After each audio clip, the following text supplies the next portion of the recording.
Salam sejahtera untuk kita semua. Pelajaran Sekolah Sahabat dengan tema utama 3 Pekabaran Kosmis. Pelajaran keempat, takutlah akan Allah dan muliakanlah Dia. Minggu 16 April, takut akan Allah. Tujuan dari kitab Wahyu bagi generasi kita adalah mempersiapkan suatu umat untuk siap bagi kedatangan Yesus dan untuk bersatu dengan Dia dalam memberitakan pekabaran zaman akhir kepada dunia. Kitab Wahyu mengungkapkan rencana Allah dan membuka kedok iblis, menyajikan panggilan Allah yang terakhir, mendestus, yang meskipun dalam rupa Allah, merendahkan dirinya dan taat sampai mati, bahkan mati di kayu salib. Filipi 2 ayat 6 dan 8. Inti dari pertentangan besar ini seputar ketundukan kepada Tuhan. Lucifer egois. Dia menolak untuk tunduk pada otoritas apapun kecuali untuk dirinya sendiri. Gantinya, tunduk kepada pribadi yang duduk di atas tahta. Lucifer ingin memerintah dari tahta tersebut.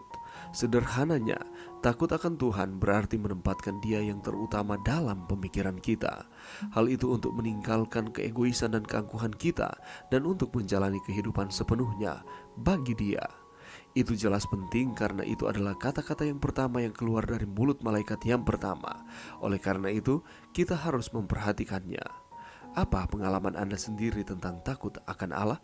Bagaimanakah Anda akan menjelaskan kepada seseorang dengan cara yang positif mengapa takut akan Allah adalah sesuatu yang baik?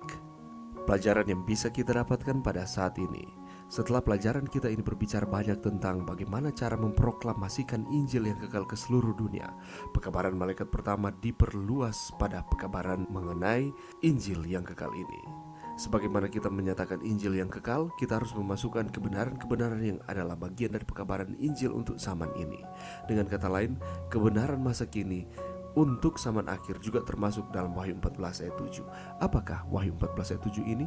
Apa artinya takutlah akan Allah? Dan bagaimanakah kita melakukannya? Apa kaitannya antara takut akan Allah dan muliakanlah Dia? Bagaimana konsep-konsep ini cocok dalam pemberitaan Injil di akhir zaman ini? Takut akan Allah bukanlah konsep yang tidak berhubungan dengan memuliakan Tuhan. Jika kita takut akan Allah dalam pemahaman Alkitabiah, kita akan memuliakan Tuhan. Yang satu akan menuntun langsung kepada yang lain. Jadi takut akan Allah dan memuliakan Tuhan tidak dapat dipisahkan satu dengan yang lain. Pemikiran takut akan Tuhan berhubungan dengan penurutan kepadanya. Dan ketika kita menuruti Tuhan, maka kita melakukan apa yang benar. Dan ini membawa kemuliaan kepada Tuhan. Walaupun sering dikatakan bahwa takut akan Allah adalah takjub kepada Allah dan hormat kepadanya, seharusnya lebih dalam dari itu. Kita diminta untuk takut akan Allah. Kita adalah makhluk yang jatuh. Kita adalah orang yang berdosa. Kita adalah makhluk yang layak untuk mati. Siapakah yang tidak takut pada saat menghadapi kenyataan mengerikan dari perbuatan jahat mereka? Dan apa yang pantas mereka dapatkan di tangan Allah yang adil dan benar terhadap perbuatan-perbuatan itu? Itu adalah takut akan Allah. Dan itu adalah takut yang pertama mendorong kita kepada salib untuk mendapatkan pengampunan. Dan kedua untuk menyatakan kuasa Allah dan membersihkan kita dari kejahatan. Jika itu bukan untuk salib, akan mengakibatkan kita kehilangan jiwa kita. Dan kalau kita melihat definisi dari kata takut dilihat dari bahasa aslinya, ini digunakan bukan dalam arti ketakutan kepada Tuhan, tetapi penghormatan, kekaguman, atau rasa hormat. Itu menyampaikan pemikiran tentang kesetiaan mutlak kepada Tuhan dan penyerahan penuh pada kehendaknya. Mengapa demikian?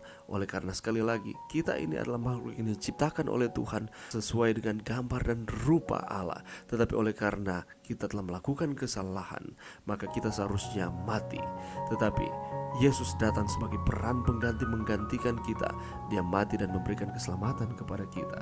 Dan oleh karena hal yang telah dilakukan oleh Allah ini kepada kita, maka kita harus takut akan Dia, karena Dia telah melakukan segala sesuatu untuk kita. Itu artinya kita harus menghormati, menghargai, berterima kasih oleh karena Allah telah melakukan segala sesuatu untuk keselamatan kita. Takut akan Tuhan artinya meninggalkan keegoisan dan keangkuhan kita dan untuk menjalani kehidupan sepenuhnya hanya bagi Tuhan.